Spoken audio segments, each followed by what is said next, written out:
د خوست ولایت د کلو پراختیا ریاست مسؤلین وایي په دغه ولایت کې تر سلو د زیاتو زیربنایي پروژو کارونه دوام لري چې پکې زرګونو کارګرو ته د کار زمینه برابره شوې.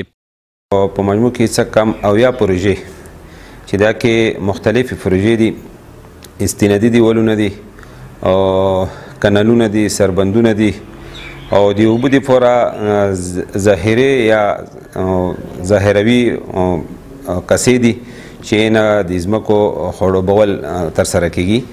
او په مجموع کې د مارچ 1402 کال کې د خوست په مختلفو ولسوالیو کې 3000 خواوشو کې استنادي دیوالونه، کانالونه، سربندونه او دا رسیدلي او تکمیل شوي او ګټې اخیستنې ته سپارل شوي دي.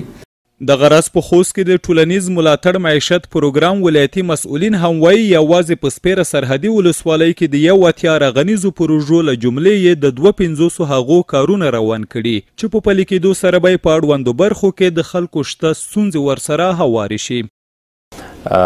جمله 80 پروژې لرو په دې آتش شوراګانو کې چې د 80 پروژو له جملې څخه 250 مختلفې پروژې کارونه همدا اوس روان دي چې جمله 6400 ماهر او غیر ماهر کارګر په دې پروژو کې بوخت دي.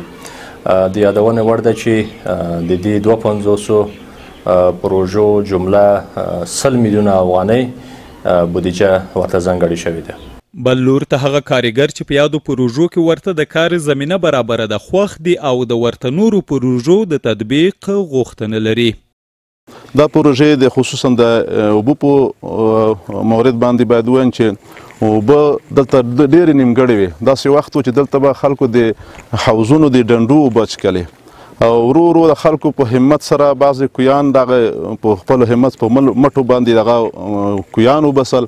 هغې نه وروسته بیا لږ لږ کارونه وشول خو بیا هم کفایت نه کوي ځکه د خلک ګڼمېشته سیمه ده. دغه د یادولو ده چې په خوست کې په روان کال کې 250 د اوبو رسونې پروژې او 3000 نورې بېلابېلې ګټورې پروژې بشپړې شوې چې په اړوندو برخو کې د خلکو شته ستونزو ته پکې رسېدنه شوې.